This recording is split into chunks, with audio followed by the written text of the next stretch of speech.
श्रावण पूर्व आविर्भाव हेले महादेव पत्थर फुटाई बाहरिले भोलानाथ भक्तों स्वप्नादेश दे फुटी बाहरिले देवदेव महादेव पहाड़र पत्थर कोरड़ फटाई यह शिवलिंग आविर्भाव होइछंती। दर्शक बंधु विश्वास अविश्वास एवं अंधविश्वास रे संसार चले तेबे एभली एक अलौकिक विश्वास देखा जाइछि गजपति जिला मुड़मुड़िया ग्राम रे जड़े व्यक्ति को स्वप्नादेश पर शिवलिंग आविर्भाव होइतिबा बेले भक्ति एवं विश्वास सह लोके आरंभ करिसेंती पूजार्चना।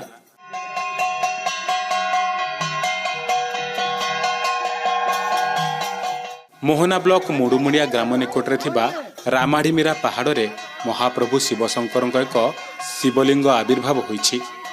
ग्रामवासी कहवा अनुसार किछि दिन धरी रामगिरी अंचलर जड़े माली मुड़मुड़िया आसी रामढ़ीमीरा पहाड़ निकट रे थिबा एक उइहुंका निकट रे पूजार्चना करने सह ग्रामवासी उक्त स्थान रे पूजार्चना करने पई परामर्श देथिले। सेबेठारु लोके सही स्थान रे पूजार्चना करुथिले। तेबे गत बुधवार महाप्रभु जगन्नाथଙ୍କ बाहुड़ा यात्रा राति रे ग्रामर रोहित नायकों को स्वप्नादेश होइथिला। स्वप्न जड़े वृद्ध तांको उठाइबा सह उक्त पहाड़र एक निर्दिष्ट स्थान रे शिवलिंग थिबार सूचना देथिबा रोहित कहिसंती। स्वप्नादेश प्रकार रोहित परदिन भोर समय से स्थान को जिबा सह सेठारे एक नागसाप थिबा देखिथिले। सांगे सांगे ग्रामवासी को घटना संपर्क में सूचना देवा सह स्वप्नादेश अनुसार 7 जन अविवाहित झीओं द्वारा 7 गरा पानी उक्त स्थान में अभिषेक करथिले।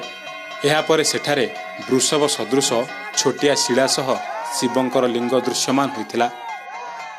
सकाळ पाइले काम को जाइथांती मते राति 12टा घंटे समय रे सपनटी आसिला गोटे बुढ़ालिया आकार आसी मते एटा बुधवार दिन आज्ञा राति तापर मु उठी बसी पड़ला भितरे मु भाबिली मन जे नाय जीविनी किए कौन गुणिया फणिया कौन शिखुची बोली भाभी गाली माने ये करिवे तेणु कर बोली आउ थरे सोई पड़ली। आउ थरे जतल सोई पड़ली आज्ञा पूरा भूमिकंप भलिया मो मुंड तळे हैगिरी नागसाप गर्जन हला बाध्य होइकी उठिली। मो देह शीतकंटा भी एबे भी मारुची देखंतु आज्ञा। तापर तुलसी जट 3टा धरिकी मो पछरे आसु बोली कहले मो तुलसी पत्र 10 जट 3टा धरली धरिकी आसिली। आसिला भितर मते कहले जे तू बाटरे जाइगिरी मो पाखु जाइगी घर पसिला पर्यंत का टुंडेबु जदि टुंडेबु सदाळ पय तू जड़ा हाई जू सापड़ा पछरे जाओ जाओ सापड़ा कुआड़ गला बोली किंती आगु को नेला बेले मोर खाइला साइड रे ठिया रहिगी ना मते अनेले मते जेतल अनेले मते तो डाकी आनिछ जदि मारि आउथले मारि दियो बोली तांकर मस्तक रे मु तुलसी जटर जेतल थुइया गली पुर कोड उभे गले मोर खाइला हातटा पूरा पानी रे पसिला आलिया लागिला गरम पानी रे पसिला आलिया पूरा जळैला आज्ञा। एही पीठ को मुक्तेश्वर महादेव भावे नामकरण करा जाइछि। एभली घटना प्रचार हेबा परे मुड़मुड़िया ग्राम को आखपाख अंचलर भक्तों सुओ छुटिबारे लागिछि। श्रावण आरंभरू एभली अलौकिक घटना शिव भक्त मानक मध्यरे अमाप भक्तिभाव जन्माइछि।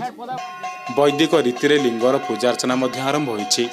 तेबे सरकार एवं प्रशासन उपयुक्त दृष्टि दे उक्त शैवपीठटीर अत्यावश्यक उन्नति प्रति ध्यान देबा पई ग्रामवासी अनुरोध करिसेंती।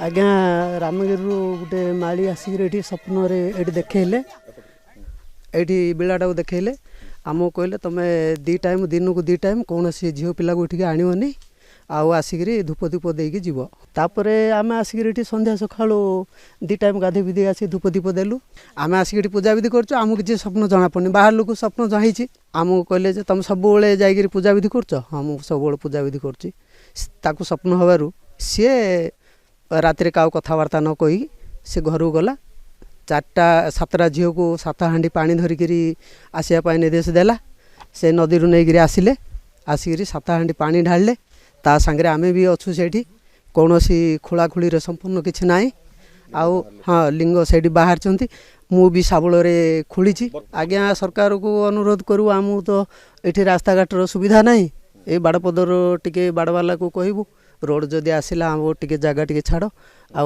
मंदिर को आसवा हम।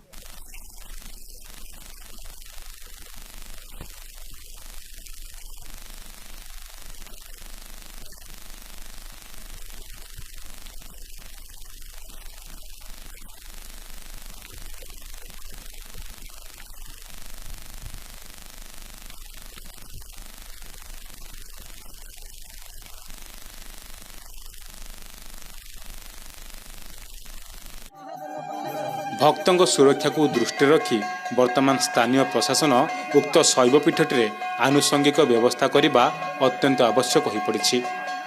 गजपति जिला मोहनारू सुमन पट्टनायक रिपोर्ट के न्यूज ओडिशा।